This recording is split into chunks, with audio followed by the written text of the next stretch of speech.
Olá, estamos aqui hoje para falarmos sobre diagramas de atividades. Isso daqui é uma parte que é continuação do que nós começamos na semana passada, onde a gente estava vendo sobre a análise do processo de negócios, tá? Então, revisando o que a gente já falou dentro da análise do domínio, nós estamos numa fase agora onde a gente está vendo a visão comportamental do sistema, que é representada, né, pelos processos de negócio, né, onde a gente utiliza diagrama de atividades e o diagrama de máquina de status, tá? Então, essa abordagem que nós estamos trabalhando agora. Revisando também o que nós falamos na semana passada sobre processo, né? Seria uma sequência contínua de fatos ou operações que vão reproduzir com certa regularidade o andamento de uma atividade. Então, essa é a fase que nós estamos trabalhando, né? Analisando os processos de negócio. Então, com essa parte que a gente comentou a semana passada, né? Para a gente ter uma definição de que seria um processo. E falamos também, então, sobre a análise de processo de negócio, que seria onde a gente revê, obtém e compreende quais os processos do negócio, do domínio que a gente está analisando. E a gente faz isso por meio das análises das atividades de cada processo que a gente tem nesse negócio. E terminamos o nosso assunto a semana passada, né? Falando que uma visão que a gente tem para analisar esse processo de negócio é através dos diagramas de atividade. Então, hoje a gente vai entrar nesse diagrama de atividade, né? O diagrama de atividade foi definido pelo ML e ele tem o objetivo de modelar o comportamento dinâmico de um processo, tá? Mostrar como esse processo funciona. Pode ser de um processo, pode ser até de um método, de uma classe, ou até usado para um algoritmo. Então, a gente pode usar um diagrama de atividade quando a gente precisa, num algoritmo, alguma coisa mais complexa, ter umas outras visões. E com isso, a gente visualiza o fluxo de controle de uma atividade para outra. Então, devido às suas características, ele foi adotado principalmente para modelar processos de negócio. Então, o diagrama de atividade começou como parte de um fluxograma para o algoritmo, né? E, posteriormente, ele passou para modelar processos de negócio, porque faltava algo, né? Que a gente pudesse visualmente ter alguma coisa desse tipo. Então, ele foi adotado pela OML, né, para fazer a parte de modelagem de negócios, e posteriormente até foi criada a notação BPMN, né, Business Process Model Annotation, nós vamos falar mais para frente dele, que foi também criada, né, essa notação a partir desses diagramas de atividade que já existiam na UML.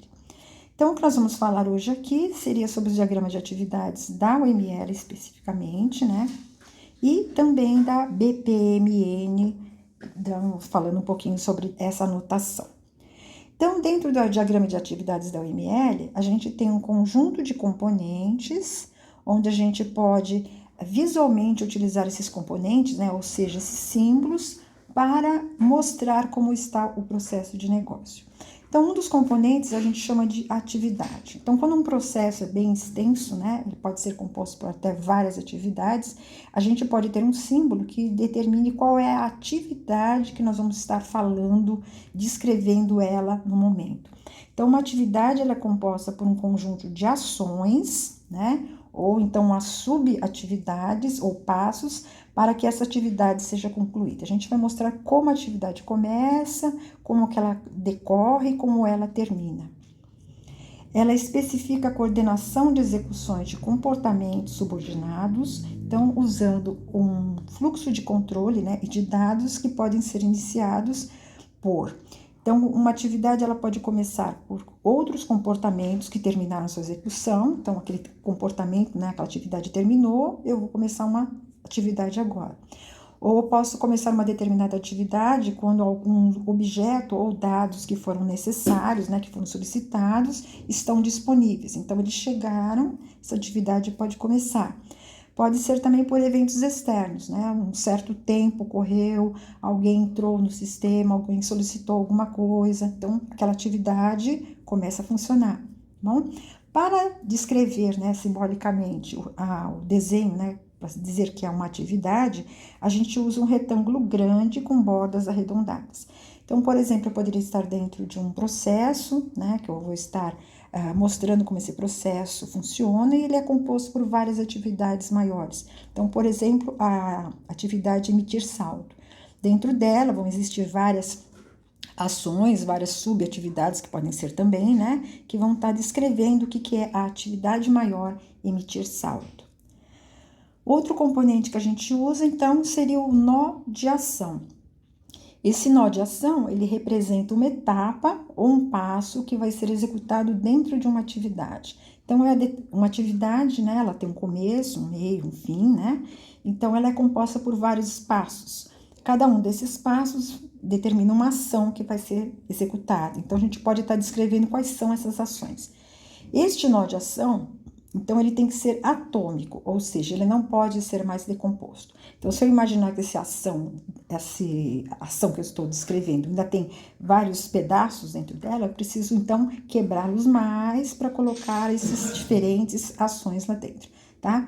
Até um ponto que eu não consiga mais decompô-lo. O formato que a gente usa, né, o símbolo que a gente usa para determinar uma ação, então é um retângulo pequeno com bordas arredondadas. É semelhante ao símbolo de atividade, porém ele é menor, tá? Então, o de atividade a gente coloca para dizer que dentro dela a gente vai estar descrevendo os passos daquela atividade e esses passos, então, são formados muitos símbolos pelas ações que estão acontecendo. Então, por exemplo, eu poderia ter receber a senha, né? É algo, uma ação que vai ter que ser feita, né? Estou, de certa maneira, até parado, esperando que uma senha venha para dar continuação e fazer uma outra ação. Então, é um símbolo, né? De algo atômico onde não vai ser quebrado mais nada, né? É aquela parte, aquele passo dentro daquela atividade maior. Nós temos, então, o fluxo de controle. Então, o fluxo de controle é aquele que conecta, né? E liga dois nós. Então, quando eu passo de uma atividade para outra, eu tenho que dizer qual é o caminho que eu faço. Então, muitas vezes a gente tem vários caminhos a partir de um nó. Então, é interessante a gente ter o fluxo de controle para dizer qual é esse caminho que eu estou seguindo. E nesse conector, né, nesse fluxo de controle, eu posso também colocar sinais de controle, né, dizendo que nesse caminho para eu chegar no outro nó, o que está acontecendo, o que eu estou enviando, né, a gente pode descrever alguma coisa, né? Então, pode ser uma descrição, uma condição de guarda ou até alguma restrição que a gente tem que fazer. O formato que eu uso, então, é uma linha que parte de um nó, contendo uma seta que aponta para esse novo nó, demonstrando então a ordem em que as ações serão executadas. Então, eu posso ter alguma coisa assim, por exemplo, um nó de ação aqui, né? Receber o número da conta, aí eu tenho o fluxo de controle aqui, que é essa setinha, dizendo que eu vou para uma outra ação, que seria de consultar saldo, ou seja, a partir do momento que eu receber o número da conta, eu posso consultar o saldo dessa conta. Então, esse símbolo aqui no meio é o nosso fluxo de controle. Antes daqui e depois daqui foi colocado também fluxo de controle, só que estão pontilhados, né? Porque eu não sei de onde veio nem para onde eu vou. Então, só para especificar que realmente eu vim de alguém para chegar aqui e daqui eu vou para algum lugar, nem que seja o ponto final. Bom, então é só para especificar. Então, fluxo de controle é essa seta que a gente usa aqui no meio. Temos, quando a gente começa, né, uma atividade, temos um nó, né, que a gente chama de nó inicial. Ele representa o início do fluxo quando a atividade é requerida. Então, ela precisa ser começada, eu coloco um ponto inicial para dizer que ali é onde começa aquilo lá. A gente usa a partir de um círculo preenchido. Então, essa bolinha aqui é o meu nó inicial, ou seja, a partir desse nó inicial, algo vai ser executado, ou seja, a partir daqui eu vou receber o número da conta, depois eu vou para um consultar saldo, depois eu vou para outros lugares, bom? No final, eu posso ter, então, um que represente o fim do fluxo de uma atividade, tá? Ele é um círculo vazio com um círculo cheio menor dentro. Então, eu poderia ter um exemplinho aqui, ó. Eu estou vindo de algum lugar, né? Um fluxo de controle, visualizei o saldo dessa pessoa e vou encerrar. Então, iniciar, a gente tem apenas um no desenho que a gente tiver, nesse diagrama. Agora, encerrar, eu posso ter até vários pontos, ou seja, eu posso estar seguindo vários caminhos, onde eu posso estar terminando essa minha atividade. Então, ela, com a bolinha desse jeito aqui, me indica, então, que é um nó final. Um outro componente importante também é o chamado nó de decisão, tá? Então, é como se a gente tivesse uma estrutura condicional. Então, ele representa uma escolha entre 2 ou mais fluxos de controle que visualiza o que ocorrerá em cada fluxo dependendo de uma decisão. É como se a gente tivesse o nosso if, né? If, dado uma condição, algo que está acontecendo, algum evento que está acontecendo, eu vou seguir um caminho, outro ou outros. E eu mostro nessa visualização o que está acontecendo. Em geral, utiliza condições de guarda, que são textos entre colchetes, especificando qual é essa condição. O formato dela, então, é um losango, né? Já que é o que a gente usa no próprio fluxograma em algoritmos. A gente coloca aquele losango que determina que ali nós temos um ponto de decisão, né? Que vários fluxos de controle vão sair. Então, por exemplo, aqui, eu estou vindo, né, de para trás, cheguei aqui numa ação que seria consultar uma conta. Aí, nessa consulta dessa conta, pode acontecer algumas coisas. Por exemplo, pode ser que essa conta que eu estou consultando seja inválida ou realmente ela exista, esteja ativa, né? Então, eu coloco aqui um ponto de decisão, que eu coloquei o losango, por quê? Porque eu tenho 2 caminhos diferentes. Ou seja, se a conta que eu consultei for inválida, eu não tenho nada para fazer. Por exemplo, posso estar encerrando a minha atividade. Agora, se ela for válida, se ela ainda estiver ativa, aí eu, por exemplo, posso estar pedindo a senha, né? Solicitando a senha para esse usuário para fazer alguma coisa para frente. Então, aqui eu coloquei pontos de decisão. Então, aqui, ó, tá escrito de colchetes, né? Que a gente chama de uma condição de guarda, que diz o que está acontecendo se eu seguir esse fluxo. Ou seja, eu segui esse fluxo porque aconteceu isso. Ou eu segui este fluxo porque aconteceu isso aqui.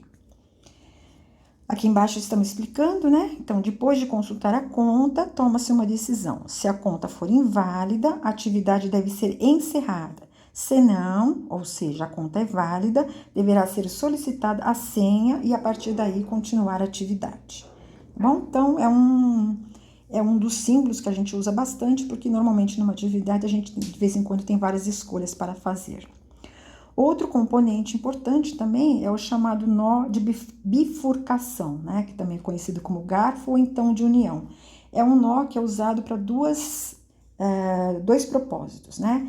Ele permite dividir um fluxo de controle em 2 ou mais fluxos concorrentes ou paralelos, ou seja, eu cheguei em certo ponto e várias coisas paralelas vão ter que acontecer. Então, eu coloco vários fluxos mostrando que estão concorrentemente sendo executados.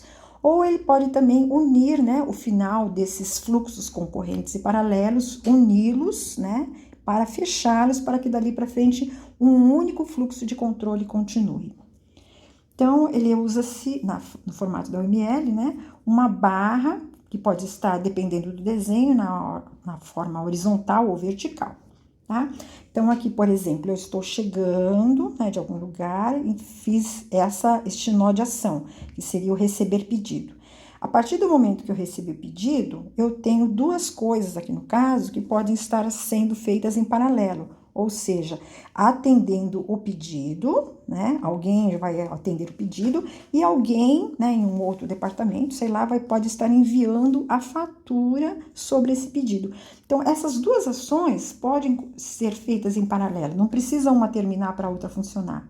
Tá bom? Então, uma maneira da gente dizer isso é colocando essa barra, aqui no caso foi colocada em vertical, dizendo que quando eu chegar aqui, eu posso me bifurcar, né, e fazer essas 2 coisas em paralelo. Tá? Eu poderia agora aqui no final colocar uma outra barra, dizendo aqui, ó, depois que eu fiz isso e isso, eu paro e sigo com outro fluxo para frente, fazendo alguma coisa, né, sei lá, entregando pedido, alguma coisa assim, tá? Então, poderia estar fechando. Então, essa barra serve tanto para começar, né, os fluxos paralelos, como também depois para fechar e seguir num fluxo de controle único, que a gente chamaria de nó de união. Bom, ele é chamado de garfo porque parece que ele é um fluxo aqui, né, que abriu e aqui, pode até ter vários aqui, né, então parece que são os dentinhos de um garfo. Então, a partir do nó de ação receber pedido, o fluxo de controle é dividido em 2 outros fluxos de controle que serão executados paralelamente, tá? Então, só para explicar o nosso desenho aqui. Outro componente que se usa é o final de fluxo, né, que indica o encerramento de um caminho de fluxo de controle, mas não da atividade. Ou seja, eu estou seguindo um determinado fluxo de controle, cheguei num ponto onde não tenho mais nada para fazer, algum erro aconteceu, alguma coisa, sei lá. Então, ali pode ser um final de fluxo, mas não é o final da atividade propriamente dita. A gente usa na UML um círculo com um X interno. Então, por exemplo, aqui nessa ilustração, né, eu vim daqui de cima, né, e vou construir um componente. Aqui é uma ideia de que a gente constrói componentes e instala esses componentes. Eu fico até num loop aqui, bom? Então, eu cheguei aqui, construí um componente, vim aqui para frente, temos aqui até uma barra, né, uma barra para começar uma bifurcação, onde eu instalo o componente, né, ou então eu posso depois vir para cá e voltar para trás para construir um novo componente. Então, a partir do momento que eu construo o componente, eu chego aqui, eu posso definir se ainda há componentes para construir, eu volto para trás e construo um novo componente. Ou se não há mais componentes para construir, eu posso vir para frente aqui e encerrar essa parte aqui. Tá? Então, não estou encerrando a atividade toda vai ser encerrada a partir dessa continuação aqui do instalar componente. Ele vai para algum outro lugar, que vai fazer algumas outras coisas, e lá a atividade pode ser fechada. Aqui eu só estou colocando um ponto final, né, desse fluxo, só para dizer que se não há mais componentes para construir, eu interrompo, tá bom?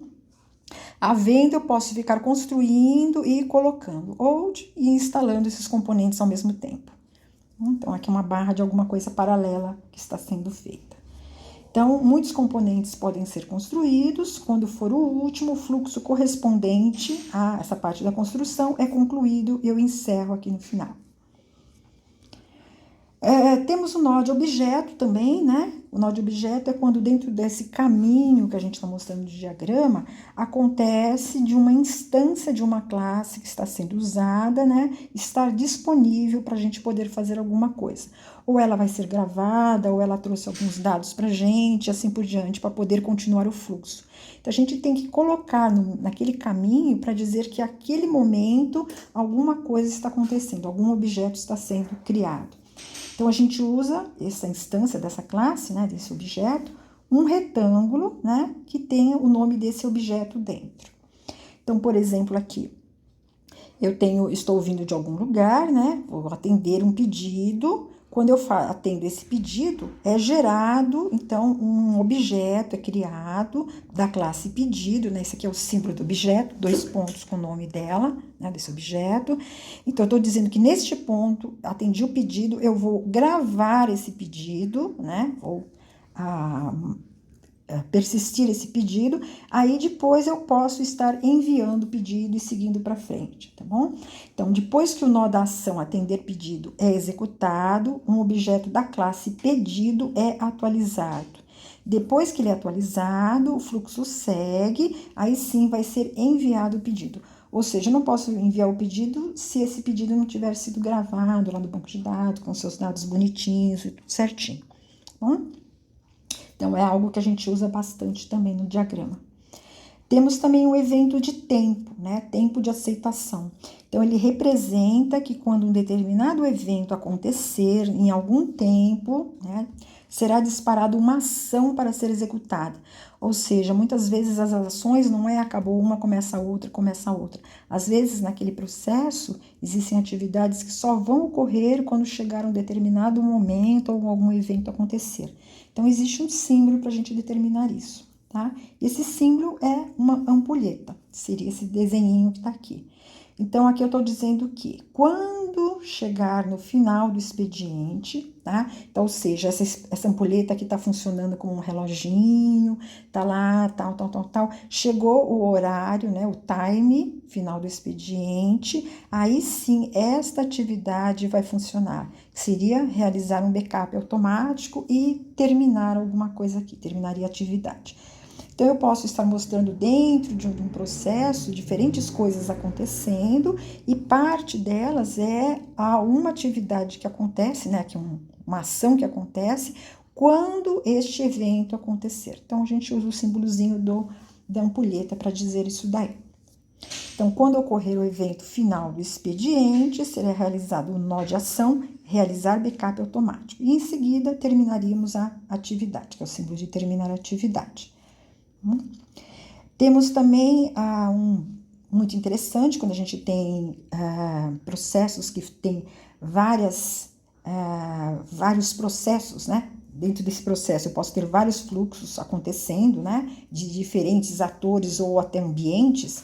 Eu posso estar utilizando a partição, né? Ou o que a gente chama de uma raia, onde eu posso, em cada uma dessas raias, mostrar como um determinado ator, como ele mexe, né? Como ele trabalha, né, dentro desse processo, o que ele faz com esse processo.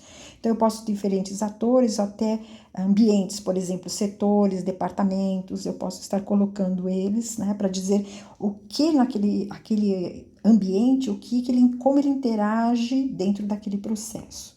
O formato dele, então, seriam retângulos maiores, né, onde cada retângulo seria uma divisão ou um ator, onde a gente vai ter lá dentro os fluxos de controle que esse ator ou esse ambiente está manipulando no processo. As partições, então, elas podem ser horizontais ou verticais, dependendo de como a gente montar o desenho, né? E no topo de cada desses retângulos, a gente identifica o nome do ator ou do ambiente que está mexendo com ele. Então, aqui nesse exemplo, a gente pode ver aqui, ó, temos três, né? Aqui temos três atores, poderíamos dizer também, né? Seria aqui a vendas, a parte das vendas trabalhando, a parte da contabilidade, a parte do cliente. Então, cada um desses três retângulos é identificado no topo, dizendo quem no momento está interagindo com isso daqui. Onde começa a atividade seria nessa bolinha que está aqui, né? Que é a bolinha de início. Ou seja, daqui, no setor de vendas, é que inicia, né, essa atividade. Ou seja, ele recebe um pedido, atende um pedido, aí temos uma bifurcação aqui, né? Ou seja, algo pode ser feito em paralelo. Então, o próprio vendas, né, atender o pedido, ele vai enviar o pedido para frente, né? E ao mesmo tempo vai ser enviada uma fatura. Só que essa fatura é enviada para quem? Para o ator aqui, contabilidade, tá bom? Esse contabilidade aqui, ó, ele envia a fatura, então é gerada uma fatura, então esse desenho do retângulo, como a gente viu lá atrás, é um objeto, ou seja, vai ter que ser persistida, né, os dados dessa fatura no banco de dados. Uma vez que foi persistido, ele vem para cá e fica no realizar pagamento, ou seja, o cliente, o ator cliente vai realizar o pagamento disso daqui, tá? Que é exatamente o que acontece numa comprinha online que a gente faz. Gerou a fatura, o cliente realiza o pagamento. Ele realizando o pagamento, ele volta para cá, ou seja, o realizado pagamento dele volta para a contabilidade, que recebe esse pagamento. Uma vez que ele recebe o pagamento, ele volta para cá, para o setor de vendas, tá bom? Então, ó, aqui tá fechando, aqui nós usamos aquela barra de novo agora para fechar a bifurcação, né? Ou seja, só pode sair dessa barra para ir para frente depois que tiver enviado o pedido para cá, o setor de vendas tiver enviado o pedido para cá e o cliente tiver pago, né? E a contabilidade mandar um sinal de que foi recebido o pagamento. As duas acontecendo, então fecha-se a bifurcação aqui e fecha-se o pedido e encerra-se a atividade. Então, através desse desenho, a gente demonstrou como um processo está acontecendo, né? Então, começa na vendas e termina na própria vendas, mas contabilidade e cliente participam disso. Então, muitas vezes, quando um processo aqui a gente tem que demonstrar e ele envolve diferentes atores, o uso das raias é interessante, porque a gente mostra exatamente quem vai estar trabalhando com o quê. Outro componente seria o conector, né? Esse é um que a gente já usava até em fluxograma, serve como um atalho para a continuação do fluxo quando a continuação dele está um pouco distante. Ele é um círculo com uma numeração dentro. Então, por exemplo, eu estou vindo de algum lugar, fiz uma determinada ação, cheguei aqui, não dá mais para continuar por falta de espaço, ou a continuação dele estaria muito longe. Então, eu coloco um conector, por exemplo, essa bolinha com uma numeração, aqui no caso está o número 1, poderia ser uma letra A, um B, C, o que a gente quisesse. E em algum ponto do diagrama, eu vejo onde está a continuação. Então, estaria aqui, 1. Então, ou seja, a partir daqui é para eu vir para cá e continuar dessa ação e ir para frente. Então, é um conector comum que a gente pode usar também. Temos também uma parte interessante que seria o símbolo para uma nota, né? Um lembrete. Então, ele permite colocar um lembrete ou uma observação no fluxo de controle. Quando a gente quiser deixar algum detalhe para ser lembrado, assim por diante. Ele é um retângulo com uma borda superior direita dobrada. Então, aqui, por exemplo, eu tenho um exemplinho aqui de preparar o texto, né? Eu tô vindo de cima, preparei um texto e eu vou imprimir esse texto. Teria que vir para frente para imprimir. Só que eu coloquei aqui uma nota do lado, ó, checar a impressora, né? Saber que nesse momento aqui a impressora tem que estar ligada com papel, né? Tudo bonitinho para poder estar recebendo, para poder imprimir esse texto. E aí continuar para frente. Então, foi simplesmente uma notinha que a gente colocou. Um retângulo com a bordinha dobrada. Então, continuando agora, vamos falar um pouquinho do BPMN, né? Vimos algumas notações que são usadas no OML e vamos falar do outro tipo de diagrama de atividade do BPMN. Então, BPMN, né, que é uma notação, significa Business Process Model e Notation, ou seja, é uma notação que é usada no modelo de processo de negócio. Ela foi idealizada, né, por um grupo, que seria o Business Process Management Initiative, né, que foi uma iniciativa para criar essa notação, que depois, né, se uniu a um outro grupo, que é o Object Management Group, em 2005, para melhorar a comunicação entre setores e pessoas. Ou seja, o objetivo deles terem se unidos, né, a OMG, foi para que criasse, então, essa notação que fosse mais eficiente do que trabalhar com a da OML, que era o objetivo deles, né? Onde diferentes setores e pessoas, né, poderiam estar usando isso daí. O objetivo, então, é criar um padrão para modelagem de processos de negócios, então, ele é voltado para processos de negócios, onde, ao se utilizar símbolos universais, pode-se desenhar um diagrama de processos de uma maneira mais simples e clara, que tanto usuários que sejam técnicos ou que sejam de negócios, que seja o próprio cliente, consigam visualizar e compreender como está esse modelo, tá? Então, seriam símbolos mais simples. Então, ele utiliza símbolos que nem utiliza o ML, né, para fazer o desenho. E a sua diferença é que a BPMN foi criada exclusivamente para modelagem de negócios, baseadas nos diagramas de atividades do ML. Então, enquanto que a OML, né, se utiliza de diferentes tipos de diagramas para as várias etapas do desenvolvimento do sistema. Então, a OML, ela tem os seus simbologias, que são usadas em muitos diagramas, que compreende toda a etapa do desenvolvimento do sistema. Esse foi o objetivo da OML. Já a BPMN não, pegou um tópico, né, que seria a parte de negócios, ou seja, é importante a gente conhecer o negócio antes de seguir para frente.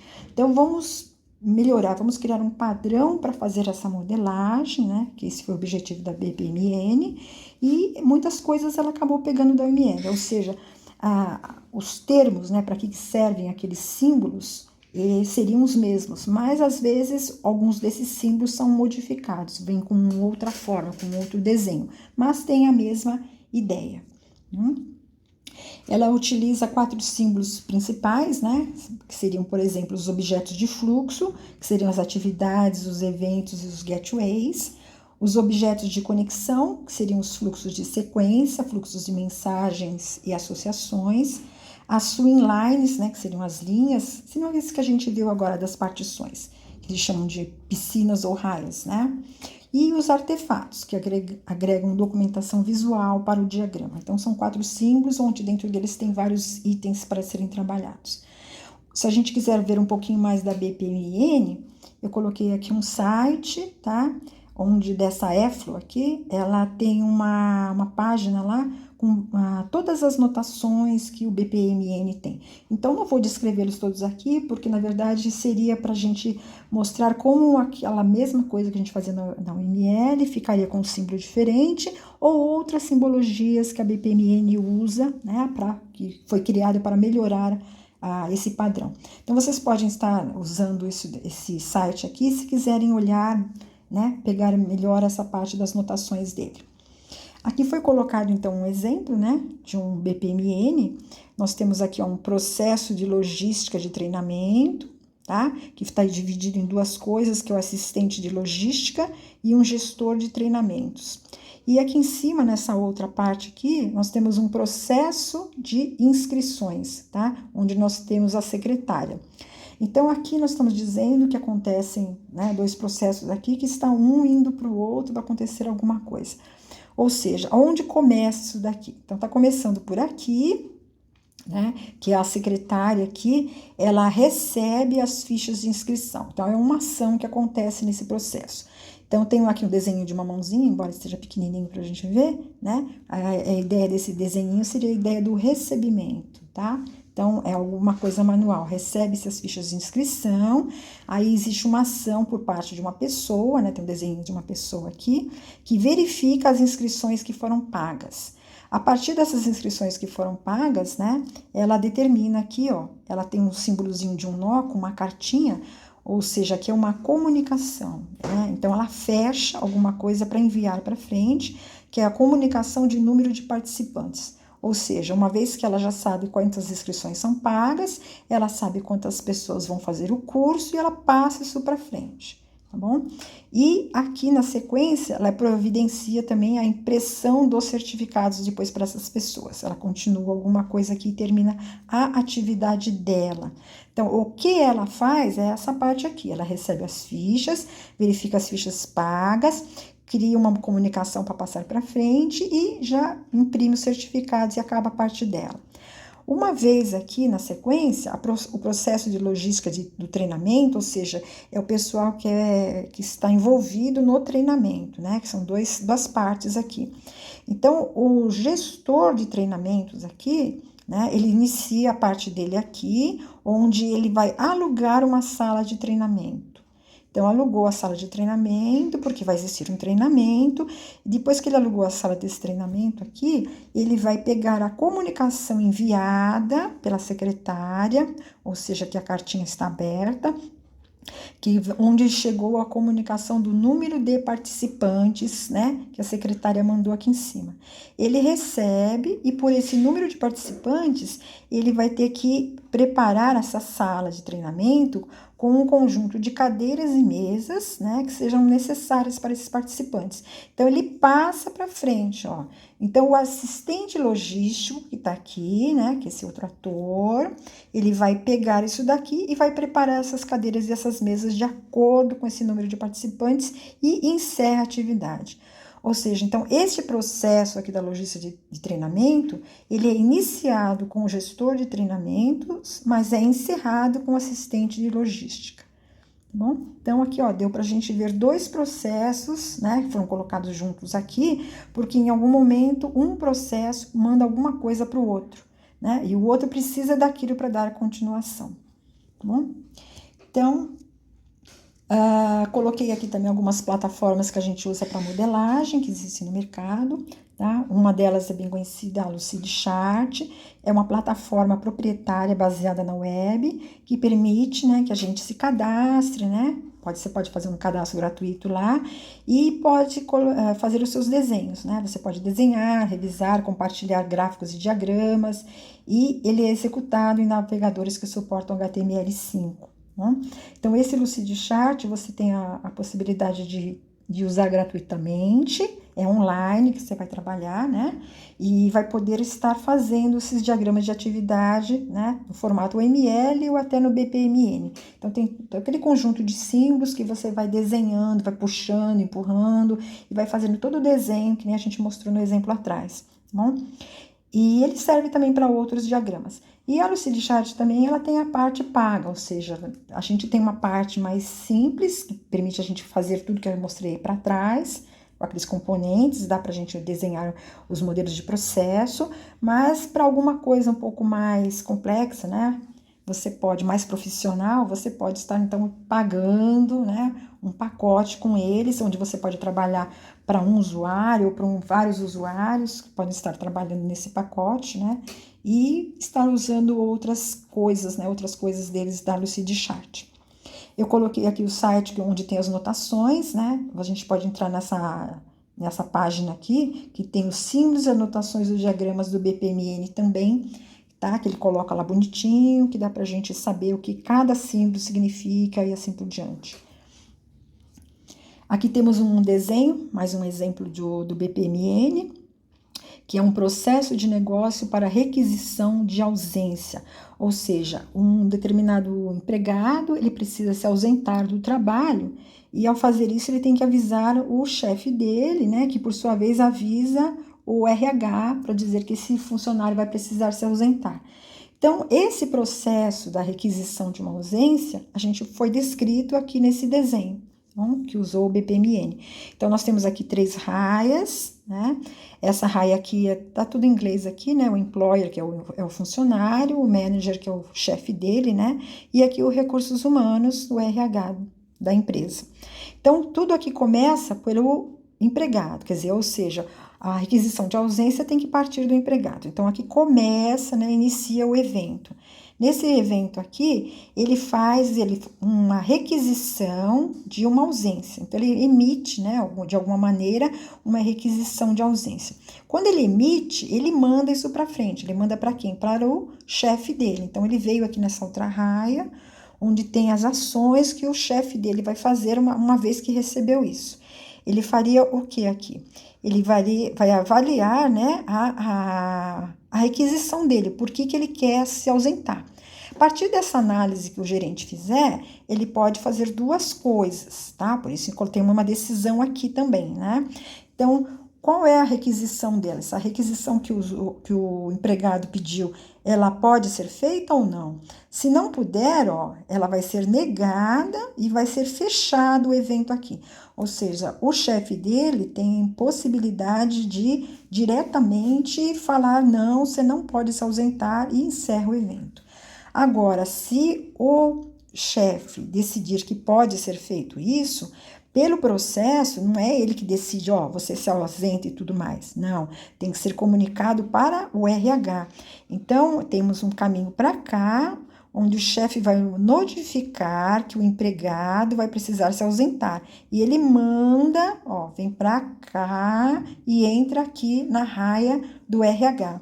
Aí o RH recebe, né, essa solicitação de ausência e ele também pode decidir alguma coisa. Ou seja, o chefe achou que tudo bem, passou para frente, quer dizer, passa a bola para frente, o RH que vai decidir. Então, ele pode decidir pelo quê? Ele pode decidir que ele vai notificar, né, que ele pode sair, né? Então, define alguma coisa que ele pode sair ou notifica que ele não pode sair. De todo jeito, vai existir 2 tipos de notificação. E encerra-se o evento. Então, dá para ver aqui que tem esse processo inteiro, ó, teve um início, mas pode ter 2 finais, né? Ou seja, o próprio gerente pode fechar aqui se uma vez que ele não quer que o funcionário saia, ou então aqui, né, o RH ou notificando que sim ou notificando que não, ele encerra aqui o evento. Então, esse processo, requisição de ausência, foi demonstrado dentro do diagrama. Outra plataforma que a gente também poderia estar utilizando, que também é bastante conhecida, muito antiga também no mercado, é a chamada Visage, né? É uma empresa privada de software que foi criada em 1989, que fica na Inglaterra, no Reino Unido, e tem escritórios nos Estados Unidos, Espanha, América Latina e assim por diante, tá? O seu nome remete aos termos negócios e agilidade, né? Business Agility, né? Então, Visage, que ficou o nome dele. É uma empresa que projeta e desenvolve software corporativo para gerenciamento de processos de negócio. Ela tem 3 produtos que formam o Visage BPM Suite, tá? Então, esse é um produto dela que é composto de 3 partes internas. Ele tem um modelador, né, que permite você modelar o processo de negócio, né?